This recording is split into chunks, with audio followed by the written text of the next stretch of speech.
ആഹ്ലാദ തീവ്രപ്പോഴും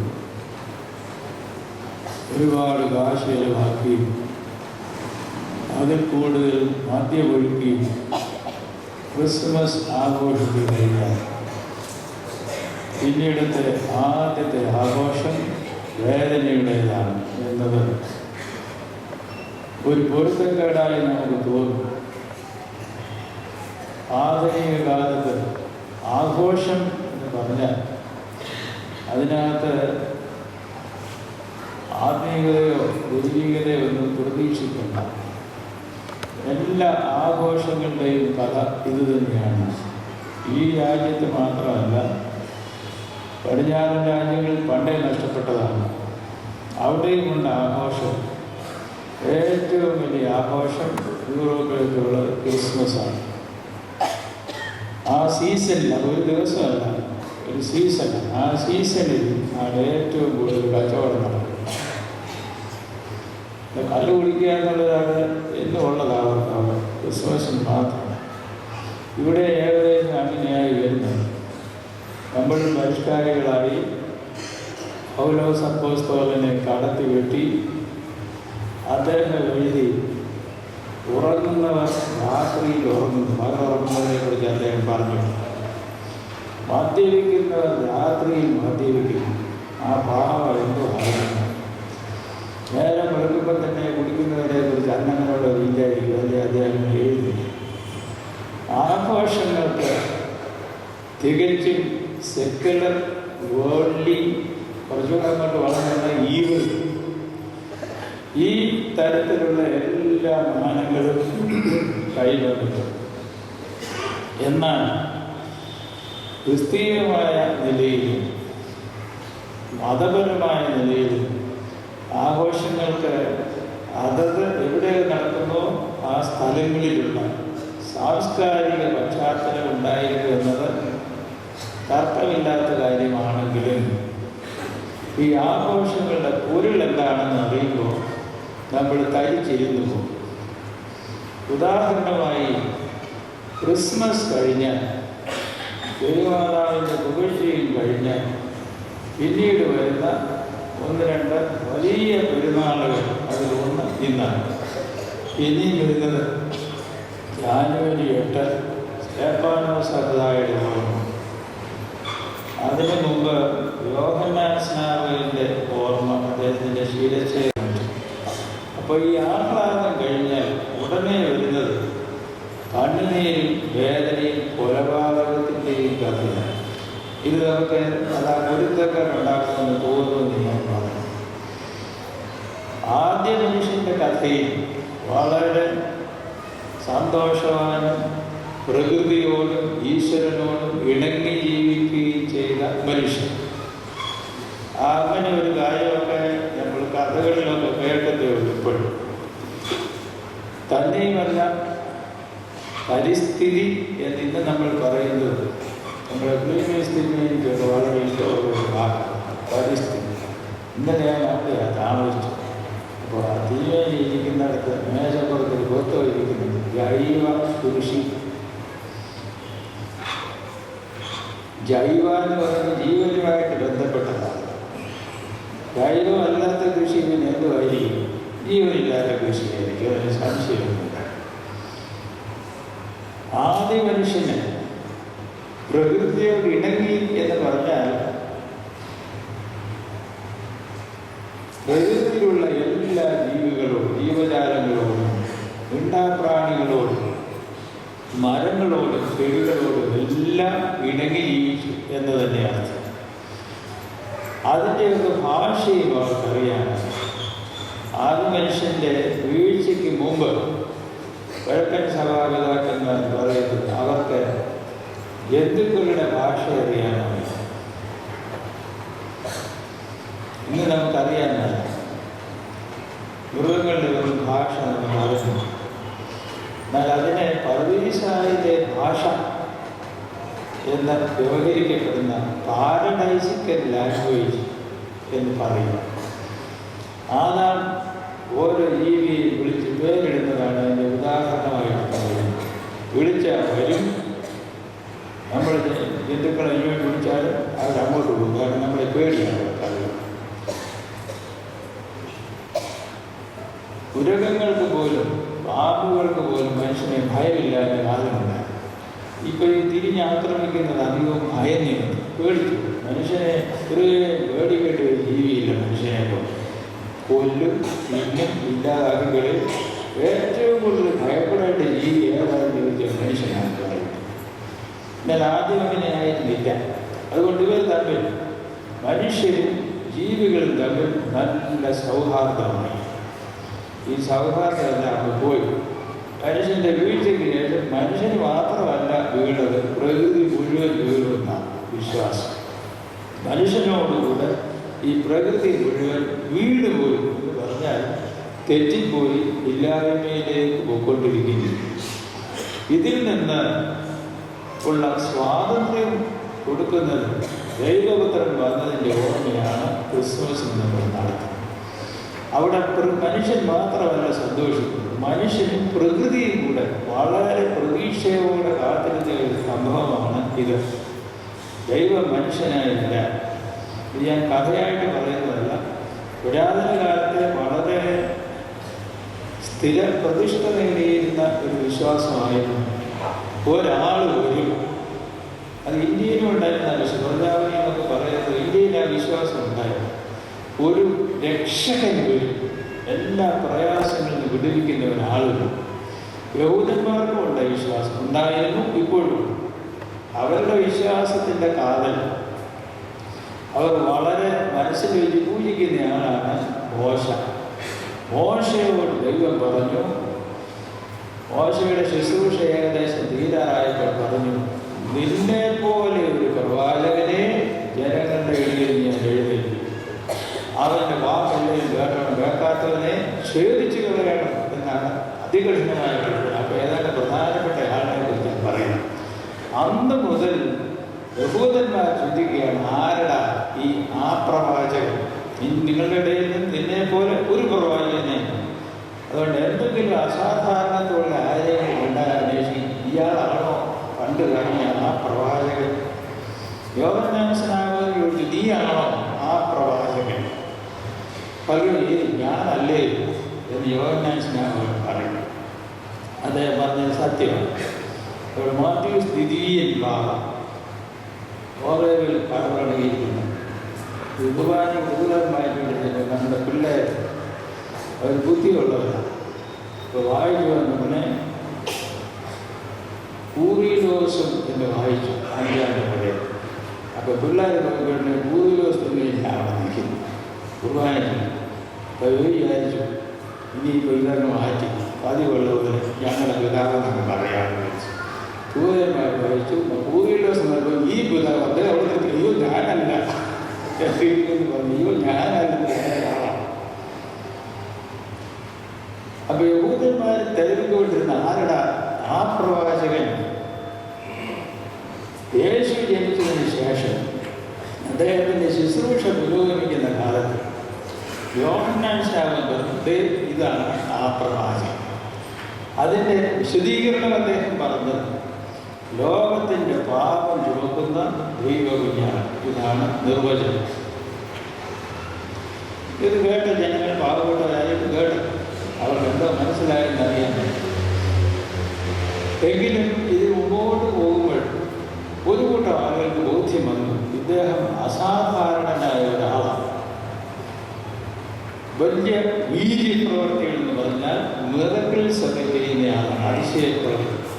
പിന്നീട് അദ്ദേഹത്തിൻ്റെ മരണവും പുനരുത്ഥാനവും സ്വർഗാരോഹണവും ശ്രീഹന്മാർ തന്നെ പരിശുദ്ധവുമായ തുടങ്ങിയത് മാത്രമല്ല അതും ഇതുപോലൊക്കെ ചെയ്യാൻ തുടങ്ങിയിട്ടുണ്ട്. കണ്ടവരൊക്കെ പറഞ്ഞു നസ്രാനിൻ്റെ കൂടെ ഉള്ളവരാണ്. ഇത്രയും ആയപ്പോഴാണ് ഈ വിശ്വാസം പ്രബലപ്പെട്ടു വന്നു. വരുവാനുള്ളവൻ നീയോ എന്ന് യോഹന്നാൻ പോലും ചോദിക്കുന്നതിന് കവി വരുവാനുള്ളവൻ തകൃതത്തിലുണ്ടല്ലോ, വന്നവനും വരുവാനുള്ളവനും. അത് മശിഹായെ കുറിച്ചാണെന്നാണ് ശ്രീഹന്മാർ വ്യാഖ്യാനിച്ചു. ഓശാനിക്ക് നമ്മൾ ചൊല്ലുകയും വന്നവനും വരുവാനിരിക്കുന്നവനെന്ന് ഇന്ന് പറഞ്ഞ് നമുക്ക് അർത്ഥം മനസ്സിലാകും, അന്ന് മനസ്സിലാകുന്നില്ല. യഹൂദന്മാർ ഇന്നും ധരിച്ചു വച്ചിരിക്കുന്നത് വരുവാനിരിക്കുന്നവൻ എന്ന് പറഞ്ഞാൽ വന്നിട്ടേ ഇല്ല. ഇന്നില്ലേ രണ്ടാമത്തെ കാര്യം വന്നിട്ട് ഇല്ലാന്നാണ് അവർ വിശ്വസിക്കുന്നത്. അതുകൊണ്ട് യെരൂശലേം ദേവാലയത്തിൻ്റെ ചുറ്റുമതിലിൽ കിഴക്കോട്ടുള്ള വാതിലുകൾ ഒത്തിരിയുണ്ട്. ഓരോ വാതിലിനും പേരുമുണ്ട്. സ്തേഫാനോസിൻ്റെ വാതിൽ, ആട്ടിൻ വാതിൽ എന്നൊക്കെ പറയും. കിഴക്കോട്ടുള്ള വാതിൽ അടച്ചു കിട്ടിയിരിക്കുക. ഓടിയില്ലാഞ്ഞ് പോയിട്ടുള്ളവരൊക്കെ ഒടിയിട്ടുള്ളവർ കണ്ടതാണ്. കിഴക്കോട്ടുള്ള വാതിൽ ഇഷ്ടിക കിട്ടി തേച്ചിട്ടില്ല, പച്ച ഇഷ്ടിക കിട്ടി അടച്ചിരിക്കുന്നതാണ്. യഹൂദന്മാർ ഇന്നും വിശ്വസിക്കുന്നത് ഈ വാതിലിലൂടെ മശിഹ വരും. മശിഹ വന്നിട്ടില്ലെന്നാണ് കാര്യം. ആ വാതിലിലൂടെ വരും, അവിടെ രാജാവായിരിക്കുന്നവരെയാണ് അവരുടെ വിശ്വാസം. അത് മശിഹ വരികയും അദ്ദേഹം ഇങ്ങനെയൊക്കെ പ്രവർത്തിച്ചു പോയി. ഒരു കൂട്ടം ആളുകൾ പറഞ്ഞു കണ്ണൊരാരും വിശ്വസിക്കത്തില്ല. കാരണം ഇത്ര വലിയ രാജാവായിട്ട് വരുന്ന ആളാണെങ്കിൽ ഇങ്ങനെ നിസാരനാക്കപ്പെടുകയും പീഡയേൽക്കപ്പെടുകയും ശമറായക്കാരനാണ്, ഭ്രാന്തനാണെന്നൊക്കെ വിളിക്കപ്പെടുകയും ഈ വാക്ക് തന്നെ ഉപയോഗിച്ചിരിക്കുന്നു. അവർ ഭ്രാന്ത് നിറഞ്ഞവരായി പോവുകയും യഹൂദന്മാരെ കുറിച്ച് പറയുന്നത് പോലെ തന്നെ ഭ്രാന്തൻ ശമറായക്കാരൻ എന്നൊക്കെ വിളിക്കപ്പെട്ടു. യേശുക്രിസ്തു ആക്ഷേപിക്കപ്പെട്ടു. അദ്ദേഹം എങ്ങനെയാണ് ഋഷിഹാർക്ക് വലിയ ആളല്ലേ. അതുപോലെ കുരിശിൽ തൂക്കും. ഇന്ന് വേറെ ചില മതക്കാരെ ചോദിക്കും, ഈസാ നബീനെ കുരിശെ കയറ്റാൻ പറ്റുമോ എന്ന് ചോദിക്കുന്നവരുണ്ട്. അവർക്ക് മനസ്സിലാകാതെ പോയത് ഇത്ര വലിയ ഒരാളാണെങ്കിൽ ഇത്ര ഹീനമായി കുരിശിൽ തൂക്കപ്പെടുകയും ഇത്ര മോശമായി ഇദ്ദേഹത്തോട് പെരുമാറുകയും ചെയ്യുമോ? വലിയ ആളല്ലേ, അദ്ദേഹത്തെ തൊടാനൊക്കെ തൊട്ടാൽ ചാമ്പലായി പോകുന്നില്ലേ എന്നൊക്കെ പറയും. അപ്പോൾ അന്ന് വളരെ ചിന്താക്കുഴപ്പമുണ്ടാക്കി, പ്രത്യേകിച്ച് അറിവുള്ളത് സാധാരണ മനുഷ്യന് മാത്രമല്ല. അന്നത്തെ അറിവ് എന്ന് പറയുന്നത് പുരാതനമായ സർവകലാശാലകളുണ്ട്. ഗ്രീസിലുണ്ട്. അന്നത്തെ സംസ്കാര കേന്ദ്രങ്ങളായിരുന്നു ഗ്രീസ് ഒന്നാണ്. അവിടെ ഏതൻസിൽ സർവകലാശാല ഉണ്ടായിരുന്നു. പൗലോസ് അപ്പോസ്തലനൊക്കെ പോയി പഠിച്ച് വലിയ ഡിഗ്രിയൊക്കെ വാങ്ങിച്ചവരാണ്.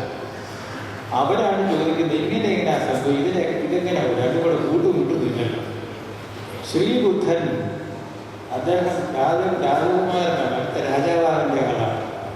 അദ്ദേഹത്തിനെ ചിന്തിപ്പിച്ച കാര്യം ചിന്തിച്ചാലേ ഈ കുഴപ്പമുണ്ടാകത്തുള്ളൂ. അല്ലെങ്കിൽ ആരും കണ്ട് ജീവിച്ചു പോയിട്ട് അടിപൊളി ചിന്തിച്ചു പോയാൽ പിന്നെ ചിന്തിക്കാത്ത. അദ്ദേഹം ചിന്തിച്ചു, എന്തുകൊണ്ട് ഈ ഭൂമിയിൽ ദുഃഖം ഉണ്ടാകും, എന്തുകൊണ്ട് മരണം ഉണ്ടാകും. എല്ലായിടത്തും അന്വേഷിച്ചപ്പോൾ ഒരു ദുഃഖം ഉണ്ടാകാത്ത ഒരു മനുഷ്യനില്ല, ഒരു മരണം ഉണ്ടാകാത്ത ഒരു വീടുമില്ല. ഇതെന്ത് ഇങ്ങനെ? അദ്ദേഹത്തിന് അറിയാമായിരുന്ന ലോകം രാജാവിൻ്റെ സുഖലോലുപത്വത്തിൻ്റെ ലോകമാണ്. അവിടെ വേദനയൊന്നും അറിയാൻ, പട്ടിണി അറിയാൻ സാഹചര്യം വളരെ കുറവായി. ഈ മനുഷ്യൻ അസാധാരണമായിട്ട് ചിന്തിച്ചു, എന്തുകൊണ്ട് ദുഃഖം? അദ്ദേഹം കൊട്ടാരം വിട്ട് ഇറങ്ങേണ്ടി വന്നു. യേശുക്രിസ്തുവിൻ്റെ ഭാഷയിൽ എല്ലാം വിട്ട് എല്ലാം ഉപേക്ഷിച്ച ശേഷം വരാൻ പറഞ്ഞത് ശ്രീബുദ്ധൻ്റെ കാര്യത്തിൽ സംഭവിച്ചു. നമ്മൾ അന്തോനിയോസിനെ കുറിച്ചൊക്കെ ഇങ്ങനെ പറയും, ശിഷ്യന്മാരെ കുറിച്ച് പറയും. ഒരു ധനവാനായ ഒരു ചെറുപ്പക്കാരൻ കർത്താവിനെ കാണാൻ വന്നിടത്ത് ഇത് തന്നെ പറയുന്നു. എല്ലാം വിടാൻ മനസ്സിലാക്കിയിട്ട് തിരിച്ചു പോയി. പക്ഷേ ശ്രീബുദ്ധൻ കൊട്ടാരവും അതിലെ എല്ലാ സൗകര്യങ്ങളും വരാൻ പോകുന്ന ഒരു അധിസ്ഥാനവും ഒക്കെ വിട്ടേച്ച് അങ്ങനെ ഇറങ്ങി. മോശയും ഇത് തന്നെ ചെയ്തയാളാണ്. ഫറവോന്റെ പുത്രിയുടെ മകൻ എന്നറിയപ്പെടുകയും കൊട്ടാരത്തിൽ താമസിക്കുകയും ചെയ്തു. റോസ്താദിയോസിനുമായി പാട്ടെഴുതി, അത് വേണ്ട, കൊട്ടാരം വേണ്ട എന്ന് പറഞ്ഞിട്ട് മോശയുടെ കാര്യം കൂടെ ചേർത്ത് സോളവൻ വേണ്ട, കൊട്ടാരം വേണ്ടെന്ന് മറ്റേ രാജ്ഞിയുടെ കാര്യത്തിൽ പശ്ചാത്തലം ചെയ്യുകയാണെങ്കിൽ മോശ അത് ചെയ്തതാണ്. കൊട്ടാരത്തിലെ സുഖസൗകര്യങ്ങളെല്ലാം വിട്ടേച്ച് തൻ്റെ സ്വന്തം ആളുകളുടെ കഷ്ടപ്പെടാൻ പൗലോസ് അപ്പോസ്തലൻ്റെ വിശദീകരണം, തൻ്റെ സ്വന്തം ആളുകൾ കിടന്ന് അടിമപ്പണി ചെയ്ത് കഷ്ടപ്പെടുന്നു. ഇയാളെങ്ങനെ കയറി കൊട്ടാരത്തിലിരിക്കുന്നത്? സ്വന്തം രക്തമാണല്ലോ അവിടെ കിടന്ന് കഷ്ടപ്പെടുന്നത്. അതുകൊണ്ട് ഇറങ്ങി വിട്ടിറങ്ങി. ഇങ്ങനെ പോയവരുടെ കഥകളുടെ പശ്ചാത്തലത്തിൽ വേണം രക്തസാക്ഷികളെ മനസ്സിലാക്കാൻ. ഇത് രണ്ടും കൂടെ ചേരുകയില്ലാന്ന് പറഞ്ഞത്. ക്രിസ്മസിൻ്റെ ആഘോഷങ്ങളും തീർപ്പുകളും എല്ലാം കഴിഞ്ഞ് ഉടനെ വരുന്നത് വേദനയുടെ കഥയാണ്. പീഡനത്തിൻ്റെ ചരിത്രം, പച്ച ജീവനെ തല്ലിക്കൊള്ളുന്നതിൻ്റെ കഥയാണ്. ആബേൽ ബലിയായി അർപ്പിക്കപ്പെടുന്നു.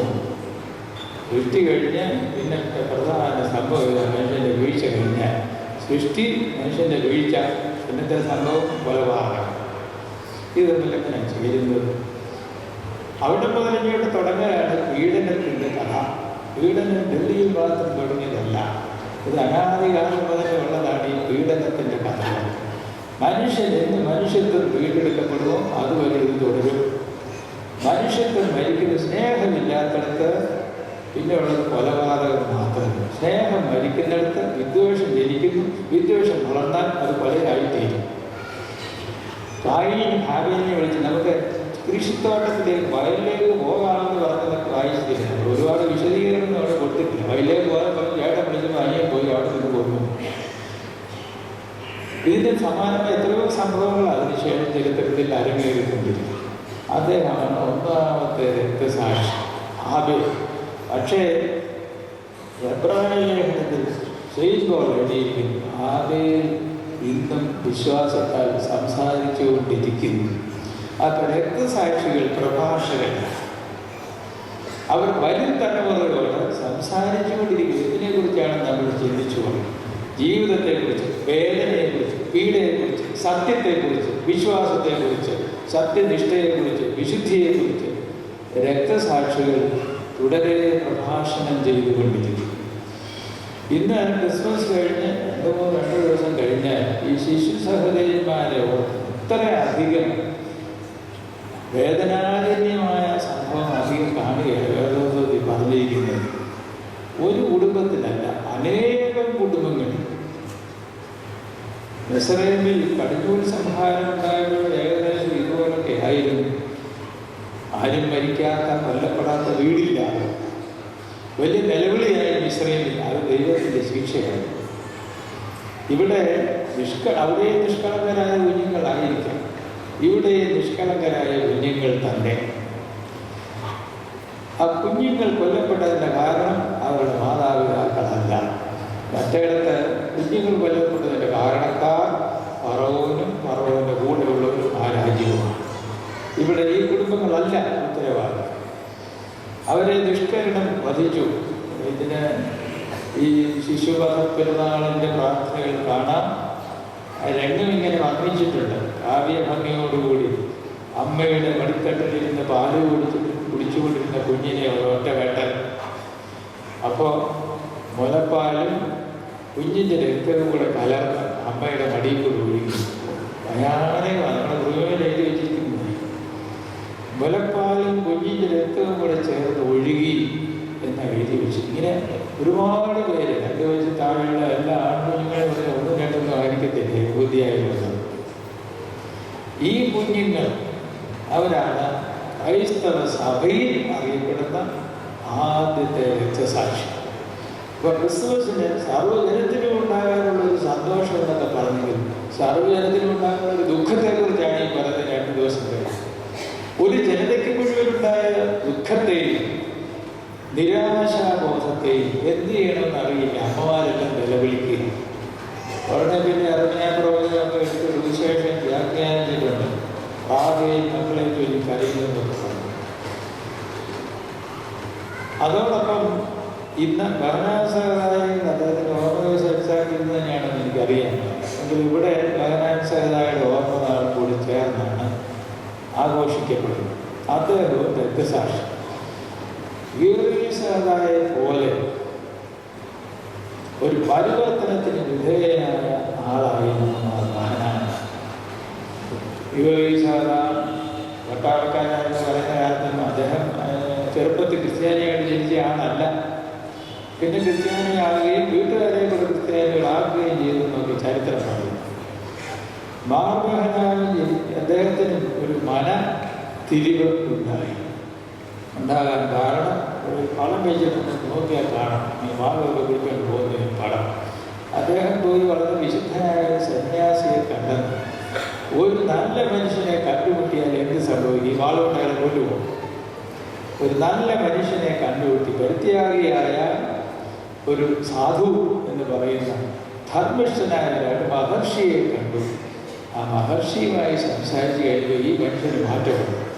ഇതിനെയാണ് നമ്മൾ ട്രാൻസ്ഫോർമേഷൻ എന്ന് വിളിക്കേണ്ടത്. ഒരു സച്ചരിതനായ ആളിനെ അങ്ങനെയുള്ളവരുണ്ടാകണം. ഇല്ലാത്തതാണ് കുഴപ്പം. എവിടെയെങ്കിലും 1000-ൽ ഒരുവനെങ്കിലും സ്വാധീനിക്കാനില്ല. നമ്മൾ ഏത് തലമുറയിൽ നോക്കിക്കും, ഏത് ചരിത്രത്തിൽ നോക്കിക്കും, മഹർഷിതുല്യമായി മനസ്സിൻ്റെ ഒരു സന്തുലനാവസ്ഥയുള്ള സച്ചരിതമുള്ള, ആരാലും ആക്ഷേപിക്കപ്പെടാത്ത, ഈ ലോകത്തിലെ ധനത്തിലോ പ്രൗഢിയിലോ ഒന്നും ശരണം വെക്കാത്ത, സ്ഥാനമാനങ്ങളിലൊന്നും ആശ്രയിക്കാത്ത, സാമാന്യമായ ജീവിതത്തെ കാണുന്ന, മരണത്തെ ഭയപ്പെടാത്ത, ശത്രുവിനെ തിരിച്ചാക്രമിക്കാത്ത, അങ്ങനെ ആരെങ്കിലും ഉണ്ടാകുന്നു. അങ്ങനെയുള്ള ഒരാളുണ്ടെങ്കിൽ ഒരുപാട് പേരെ സ്വാധീനിക്കാൻ കഴിയും. ഇന്നലെ ഞാനൊരു ശവസംസ്കാരത്തിന് പോയി. ഒരു ജോഗച്ചന ദീർഘനാൾ മലബാർ ഭദ്രാസനത്തിൽ വൈദികനായി ശുശ്രൂഷ നടത്തിയിരുന്ന ആളാണ്. വാഗത്താനക്കാരനാണ്. ഒടുവിൽ അദ്ദേഹം തിരിച്ചേക്ക് പോകുന്നു. മലബാറിൽ നിന്ന് വാഗത്താനത്ത് താമസിക്കായിരുന്നു. 64 വയസ്സേ ഉള്ളൂ. മരിച്ചു, ഇന്നലെ അടക്കി. ഞാനിവിടെ പറഞ്ഞു, എൻ്റെ അറിവിൽപ്പെട്ടിടത്തോളം, വലിയ പ്രായമൊന്നുമില്ല അദ്ദേഹത്തിന്, അതീവ ശാന്തനെന്ന് മാത്രമല്ല, യാതൊരു ജാടയും ഇല്ലാതെ ജീവിച്ച, നാട്യം ഇല്ലാതെ അദ്ദേഹത്തിന് ഇങ്ങനെ അത് വേണം ഇത് വേണമെന്ന് പറഞ്ഞ് ഇടിച്ചു കയറിയില്ല, പിടിച്ചു വായിക്കുന്ന രീതിയൊന്നുമില്ല. അതീവ ശാന്തനാണ്. ഒത്തിരി പട്ടിണി കിടന്നതാണ്. ഭാര്യ ടീച്ചറായി. മലബാറിൽ അന്ന് ഇവിടെ പ്രഭാവത്തിൽ വൈദിക ശുശ്രൂഷയിലേക്ക് വന്നയാളാണ്. പിന്നെ ഈ പഠിച്ചതാണെന്ന് എനിക്കറിയാം. അപ്പം ഞാൻ അവിടെ പറഞ്ഞു, ഈ കൂട്ടർ അന്ന് വെട്ടിക്കൊണ്ട് നടക്കണം വൈദികളോട്. ശമ്പളം എന്ന് പറഞ്ഞ സാധനം വളരെ തുച്ഛമാണ്. വണ്ടിക്കൂലിക്ക് തികയത്തില്ല, ഒരു വരുമാനമില്ല. എങ്ങനെ ജീവിക്കും? ആരെയും പട്ടകാക്കാൻ പോകും. അക്കാലത്ത് കുറേ ചെറുപ്പക്കാർ കൂടി ഈ ചെറുപ്പക്കാർ ചെയ്യുന്ന കാലത്ത് കുറേ പേരെ ഇങ്ങനെ ആകർഷിക്കുമെന്ന് പറയുന്നത് പോലെ അത് വേറൊരു ശൈലി. മലബാറിലെ തീമോത്തിയോസിന് ഇപ്പോഴത്തെ വലിയ അദ്ദേഹത്തിൻ്റെ എന്തോ ശാന്തമായ മാസ്മരികതയുണ്ട്. കുറേ ചെറുപ്പക്കാർ അദ്ദേഹത്തിന് കൂടി പഠിക്കാതെ വരെ അദ്ദേഹം കൂടെ നിർത്തി പരിശീലിപ്പിച്ച് പഠിപ്പിച്ച് വൈദികരാണ്. അവരുടെ ഒരു നിര ഇപ്പോഴത്തെ അവിടുത്തെ ഇപ്പം ചെന്നാൽ 60 വയസ്സിനടുത്തുള്ള കുറേ പട്ടക്കാരുണ്ട്. അവരെല്ലാം അക്കാലത്ത് ജീവിച്ചത്. ഞാൻ ഇന്നലെ പറഞ്ഞു, അവർക്ക് വലിയ വേദശാസ്ത്രമൊന്നും അറിയത്തില്ലായിരിക്കാം, പക്ഷേ അവർക്ക് രൂപേണ ജീവിക്കാൻ. നമ്മൾ നോക്കുന്നവർക്ക് തിയോളജി ഉണ്ടെന്ന്, ബാക്കിയൊന്നും നോട്ടമില്ല. തിയോളജി കൊണ്ട് മാത്രം തൊക്കത്തിൽ പോവുകയില്ല. വേണ്ടാന്നല്ല ഞാൻ പറഞ്ഞു. തിയോളജി പഠിക്കുകയും വേണ്ടാന്ന് കാണിക്കുകയും ചെയ്താൽ അത് ചെയ്യാം. ഇവിടെ അത്ര വലിയ പണ്ഡിതന്മാരൊന്നും അല്ല അവർ, പക്ഷേ ദൈവത്തെ അറിഞ്ഞ് മനസ്സ് നൊന്ന് പ്രാർത്ഥിച്ച് ജീവിച്ച ഒരു മനുഷ്യനായിരുന്നു ദൈവം. അതാണ് എനിക്ക് അദ്ദേഹത്തെ കുറിച്ചുള്ള സാക്ഷി. ഇന്ന് ബഹനാമ സമുദായം നമ്മൾ ഓർക്കുന്ന അദ്ദേഹം ഒരു നല്ല മനുഷ്യനെ കണ്ടുകൊണ്ടി കയ്യിലിരിക്കുന്നത് വാള, അത് താഴെ വീണു. വാർത്താണ്ടവർമ്മ അയൽ രാജ്യങ്ങളൊക്കെ കീഴടക്കി തിരുവിതാംകൂറിനെ ഇങ്ങനെ ഒന്നാക്കി വെച്ചു. ആ ഉടവാൾ, അനേകരെ കൊന്നിട്ടുള്ള ഉടവാൾ പത്മനാഭന്റെ നടക്കുകൊണ്ട് വെച്ചിട്ട്, അങ്ങുകൊണ്ടാണ് ഞാൻ ജയിച്ചത്, എൻ്റെ വീരത്വമൊന്നുമല്ല, അതുകൊണ്ട് ഞാൻ പത്മനാഭദാസ എന്നുള്ള പേര് അദ്ദേഹം എടുത്തു. മാർത്താണ്ഡവർമ്മ പത്മനാഭദാസയായി. ദാസന് മാർബഹന അദ്ദേഹം കണ്ടുമുട്ടിയ സന്യാസി ശ്രേഷ്ഠനെ, അദ്ദേഹം കണ്ടുമുട്ടിയ താപസിയെ, മഹർഷി, അദ്ദേഹമായിട്ട് സംസാരിച്ച് കഴിയുമ്പോൾ ഇദ്ദേഹത്തിൻ്റെ എല്ലാ കവചങ്ങളും അഴിഞ്ഞു വീണു. തീരുമാനമെടുത്തു, എനിക്കും ഇതുപോലെയാണ്. പരമന പുണ്യമാണ്. യുവത്വം മുതൽ അദ്ദേഹം പഠിച്ചു വന്നു. മലയാളം മാത്രമല്ല പഠിച്ചത്, സുറിയാനി നല്ലതുപോലെ പഠിച്ചു. കുറച്ചൊക്കെ ഇംഗ്ലീഷിൽ പഠിച്ചു. അതുപോലെ തിരുമേനിക്കും പാട്ടശ്ശേരി തിരുമേനിക്കും കല്ലാശ്ശേരി ഭാഗത്തേക്ക് ഇംഗ്ലീഷ് നല്ലപോലെ കൈകാര്യം ചെയ്യാൻ അറിയാമായിരുന്നു. കോളേജിൽ പോയി പഠിച്ചിട്ടല്ല, അല്ലാതെ തന്നെ സ്വയം അവർ പഠിച്ചെടുത്തതാണ്. ഈ 3 പേരും ഇംഗ്ലീഷ് നല്ലപോലെ വായിക്കുക. പരമന തിരുമേനി മഹർഷിയായത് എങ്ങനെ എന്ന് അന്വേഷിച്ചാൽ അതിനൊരു മറുപടിയാണ്. ഒരു പ്രധാന മറുപടി സുറിയാനി ഭാഷയിൽ ലഭ്യമായിരുന്ന ഈജിപ്തിലെ സന്യാസിമാരുടെ, സിറിയാനിലെ സന്യാസിമാരുടെ, പാലസ്തീനിലെ ആദ്യകാല സന്യാസിമാരുടെ കഥകൾ സുറിയാനിയിൽ വായിച്ചേച്ച് മടക്കി വെച്ച് ആഹായി പറഞ്ഞേച്ച് പോവുകയല്ലായിരുന്നു. അദ്ദേഹം ചിന്തിച്ചു. യുവാവാണെന്ന് ചോദിച്ചോളൂ, എനിക്കും എന്തുകൊണ്ട് ഇങ്ങനെ ആയിക്കൂടാ? ചിന്തിക്കുന്ന വിട്ടിത്തരമാണ് നമ്മൾ പറയുന്നത്. അദ്ദേഹം അത് ചിന്തിച്ചു പോയി, എനിക്കും എന്തുകൊണ്ട് ഇങ്ങനെ ആയിക്കൂടാ? ഈ ചിന്തയാണ് അദ്ദേഹത്തെ ഈ വഴിക്ക് ഉണ്ടെന്ന് ഞാൻ വെറുതെ പറഞ്ഞതല്ല. 2ാം കാതോലിക്ക വാഗത്താനത്ത് കവറിലിരിക്കുന്ന ഗീവർഗീസ് പ്രഥമൻ അന്ന് ആരിലിത ഗീവർഗീസ് റബ്ബാൻ അദ്ദേഹത്തിൻ്റെ ഡയറി എഴുതിയിരിക്കുന്ന വാക്കാണ് ഞാൻ ഈ പറഞ്ഞത്. പുസ്തകങ്ങൾ വായിച്ച് ആദ്യമ സന്യാസിമാരെ കുറിച്ച് വായിച്ചിട്ട് യുവാവായ ഗീവർഗീസ് കൊച്ചായി പോരാ, യുവാവായ ഗീവർഗീസ് ചിന്തിച്ചു, എനിക്ക് എന്തുകൊണ്ട് അന്തോനിയോസിനെ പോലെ ആയിക്കൂടാ. നമുക്ക് അന്തോനിയോസിനെ കുറിച്ച് പ്രബന്ധം എഴുതാൻ കഴിയുന്നു. അന്തോനിയോസിന്റെ പെരുന്നാൾ കഴിക്കാൻ സ്വർണ്ണക്കൊടികളൊക്കെ വെച്ചോണ്ട്, പക്ഷെ അന്തോനിയോസിനെ പോലെ എനിക്കെന്താ ആയിക്കൂടാൻ ചിന്തിക്കുന്ന ഒരാളെ ഉണ്ടാക്കുന്നത് നമ്മുടെ തലങ്ങളുടെ പുറകിലല്ലോ ഇന്നൊരു മണ്ണൊന്നും അറിയാം. ഇത് വല്ലതും ഇങ്ങോട്ടൊക്കെ ഉണ്ടാക്കണമെന്ന് നമ്മൾ ചിന്തിക്കും. ഒരുപാട് തെയ്യങ്ങൾ നിറഞ്ഞ ആടുന്ന സ്ഥലത്ത് സ്റ്റേറ്റിലാണ് നമ്മൾ ജീവിക്കും. സഹോദരന്മാരെ ഓർക്കുന്നവർ എല്ലാം ത്യജിച്ചിട്ട് ഈ ശിശു സഹോദരന്മാർ ദൈവത്തിൻ്റെ മുമ്പിൽ മാതാക്കന്മാരെ പോലെ ഭവനാവസരമായും മറ്റും വലിയ വീരപുരുഷന്മാരാണ് ദൈവത്തിൻ്റെ മുമ്പിൽ. അവർ കർത്താവിൻ്റെ രണ്ടാമത്തെ വരവിൽ പിന്നെയോ സ്വർഗവും നരകവും ഒക്കെ തിരിച്ചു വിടുന്നത്. കർത്താവ് രണ്ടാമത് വരുമ്പോൾ ഈ സഹോദരന്മാർ കൊണ്ട് അവരുടെ കാഴ്ചകളും സമ്മാനങ്ങളും എല്ലാം കൊണ്ട് മഹാരാജാവിൻ്റെ പാദത്തിൽ കൊണ്ട് വയ്ക്കും. പരിമളത്തിരുമേനി ആദിയായാലും അന്തോനിയോസ് മുനി മഹാമുനിമാരും കൊണ്ട് സമ്മാനങ്ങളൊക്കെ വെക്കും. എല്ലാം കൊണ്ട് വെക്കും. അവിടെ രക്തസാക്ഷികൾ അവർ ഏറ്റ വെട്ടുകൂത്തും സഹനവും എല്ലാം കൊണ്ട് കാഴ്ചകൾ സ്വീകാര്യമായ കാഴ്ച. അന്തോനിയോസ്യ സന്യാസിമാർ മഹർഷിമാർ അവരുടെ ജീവിത വിശുദ്ധ ജീവിതവും അവരുടെ പരിത്യാഗവും ലാളിത്യവും അതുകൊണ്ട് കാഴ്ചവെക്കും. അങ്ങനെ കാഴ്ചവെക്കാനുള്ള ആ കയ്യിൽ വല്ലതൊക്കെ ഉള്ളവരാണ് ഭവനാസദായി പോലെയുള്ള സഹോദരന്മാരും പ്രത്യേക ശിശു സഹോദരന്മാർ. അവരുടെ പ്രത്യേകത നിഷ്കളങ്കതയിൽ രക്തം കലർത്തിയവരാണ് ഈ ശിശുവധ പെരുന്നാൾ ഓർക്കുന്നത്. നിഷ്കളങ്കതയിൽ രക്തം കലർന്നാൽ എങ്ങനെ ഇരിക്കും? അതാണ് ശിശു സഹോദരന്മാർ. ഇവരുടെ പേരിൽ പള്ളികളുണ്ട്. ഹോളി ഇന്നസെൻസ് ചേർച്ച് എന്നൊരു ഉദാഹരണത്തിന് പള്ളിയുണ്ട്. അവിടെ ഇന്നസെൻറ്റ് ചർച്ച അങ്ങനല്ല, ഇന്നസെൻസ് എന്ന് തന്നെ പറയും. ഹോളി ഇന്നസെൻസ് ശിശു സഹോദരന്മാരുടെ പള്ളി. അധികം പള്ളികളുണ്ട്, ഒന്നോ രണ്ടോ ഉള്ളുകളുടെ പേരിലുള്ളത്. എന്താ എനിക്ക് അറിയാമോ? നമുക്ക് ഈ സഹോദരന്മാരെ പ്രത്യേകം അറിയാൻ മേലാഞ്ഞപ്പോൾ എന്തോ ശിശു സഹോദരന്മാരെ വലിയ പിടിയില്ലെന്നുള്ളത്. ഇതൊരു കൂട്ടരാണ്. 40 സഹോദരന്മാരെന്ന് പറഞ്ഞൊരു ഗ്രൂപ്പാണ്. അതുപോലെ ഒരു വലിയ ഗ്രൂപ്പാണ് ഈ ശിശു സഹോദരൻ. അവർ ദൈവത്തിൻ്റെ മുമ്പിൽ നിഷ്കളങ്ക വീരന്മാരാണ്.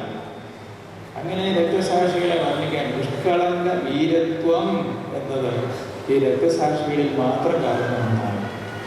ഇന്ന് അവരുടെ മുമ്പിൽ നമ്മൾ നമിക്കുന്നു. ഈ കുഞ്ഞുങ്ങൾ വെട്ടേറ്റ് വീണ വാളുകൊണ്ട് മരിച്ച കുഞ്ഞുങ്ങളുടെ മുമ്പിൽ രക്തസാക്ഷിത്വം ഭരിക്കുന്നതിന് സ്വയം തെരഞ്ഞെടുത്ത മാർ ബഹനാം സമുദായയുടെ മുമ്പിൽ അദ്ദേഹത്തെ ഈ വഴിയിൽ കൊണ്ടുവന്ന മഹർഷിയുടെ മുമ്പിൽ വണങ്ങി ഞങ്ങൾ കുറവുള്ളവരാണ്, ഞങ്ങളുടെ മനസ്സിന് ഒരു രൂപാന്തരം വരുത്തണം. ഈ ലോകത്തെ സ്നേഹിക്കാൻ വേണ്ടിയല്ല, ദാരിദ്ര്യത്തെ സ്നേഹിക്കാൻ, വിദ്വേഷത്തെ സ്നേഹിക്കാൻ വേണ്ടിയല്ല, സൗഹാർദ്ദത്തെ സ്നേഹിക്കുവാൻ, കൊലയും കൊലപാതകവും വീടിനും വേണ്ടിയല്ല, മനുഷ്യനെ മനുഷ്യനായി കാണാൻ ഞങ്ങൾക്ക് വഴിയാകണേ എന്ന പ്രാർത്ഥന നമ്മുടെ നാവിൽ നിന്ന് വരട്ടെ. സഹത മാനസാന്തരത്തിൻ്റെ പ്രതീകമാണെങ്കിൽ നമ്മൾ കാണുന്ന പിതാവിൻ്റെയും പുത്രൻ്റെയും പരിശുദ്ധാത്മാവിൻ്റെയും നാമത്തിൽ തന്നെ